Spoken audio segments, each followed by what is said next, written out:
Buganda program zikuka n'ensonga nze Morris Mukibi omugave wabali kuba nti okera naffe bulunaku ku telefine yaffe naffe tuweewaayo okutuusaako ebyensonga n'olunaku olwaleero ennaku z'omwezi 25 tuli mu mwezi gwa 8 era gugenda kuggwako essaawa yonna era olina okuba nti okola by'osobola okuba nti okola okuba nti ate oba oli awo nagwo tegukusala nabwe kityo olunaku olwaleero twatandike n'obwazibidde nga tutunuulira amawanga ag'enjawulo ebweru eggwanga ate ne wano waffe mu ggwanga lyattu Uganda. Obwazibidde mu ggwanga lya Afghanistan gye tutandikidde embeera si nnungi naddala ku ngeri nti ennaku ziggwaayo. Ennaku z'omwezi 31 Amerika esuubira okuba nti ejja kuba emaliriza okuba ng'evaayo.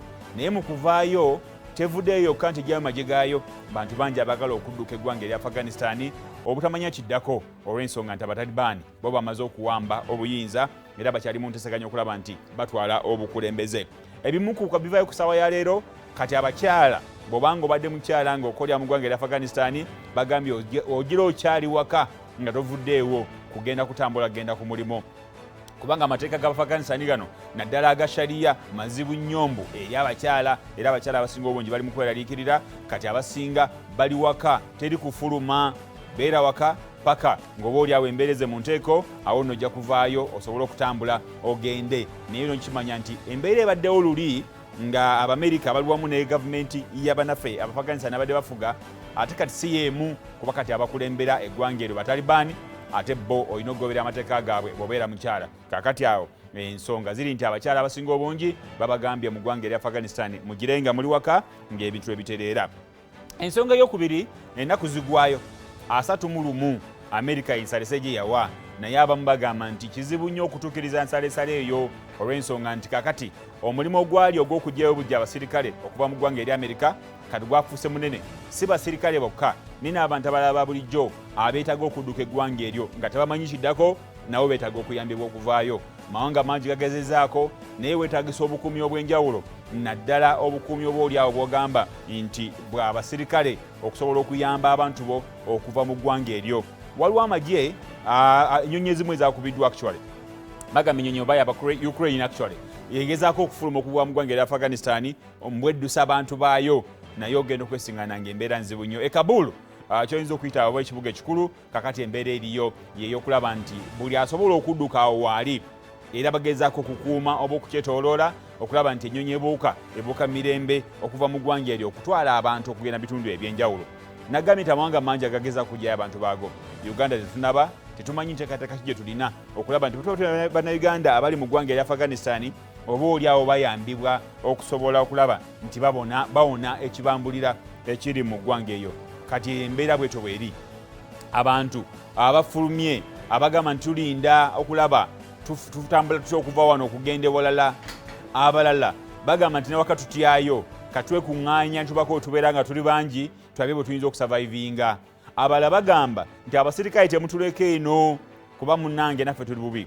Ekimu bigambibwa nti abasajja bano abasirikale ababadde mu ggwanga eryo nga bava mu nsi ez'enjawulo abamu nga baba mu ggwanga erya Amerika ate baali bakola ne famire mu ggwanga eryo nga bazaala n'abaana emyaka 2 si mitono kati ogenda okwesiŋŋaana omwana agamba nsigale eno gye banzaalira oba nziruka ne kitange eyajja okulwana mu nsi ya Afghanistan. Kakati ebitawaanya bikyali bingi naye ate n'engeri y'okuba nti abantu bano n'ebyokulya n'okunywa naye bigenda kutandika okubeera ebitono kubanga badde bagezaako okubayamba okubalabirira oba oli awo okukuŋŋaanya obuyambi naye kati kusoberwa kwe kukyasinza okubeera mu ggwanga eryo.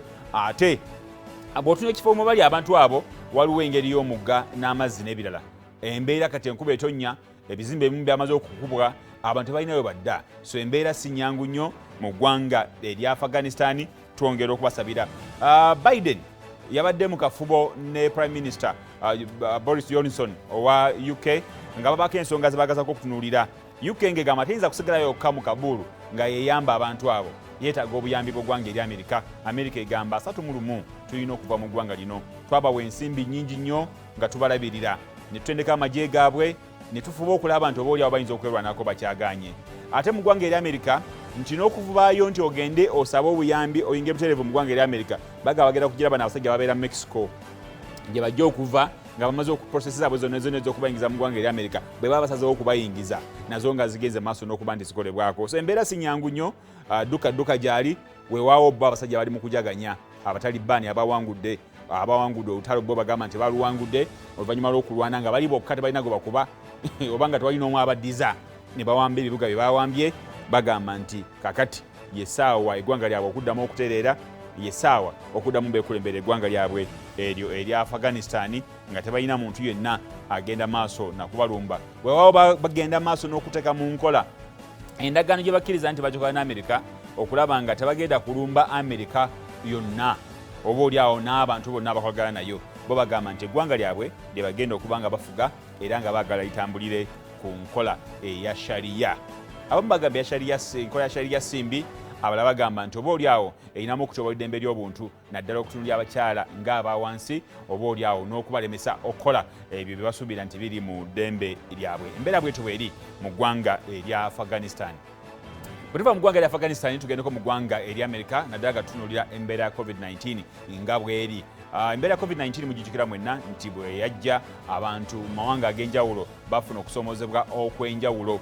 Naye omala okufuna okusoomozebwa okw'enjawulo bwe bazibidde kati amakampani oba kampani ez'enjawulo zitandise okusalawo nti zaagala abantu okugenda maaso n'okuba nti babeera vaccinated okusobola okubeera mu mawanga gaabwe okubeera nga bajja mu kampani okukola.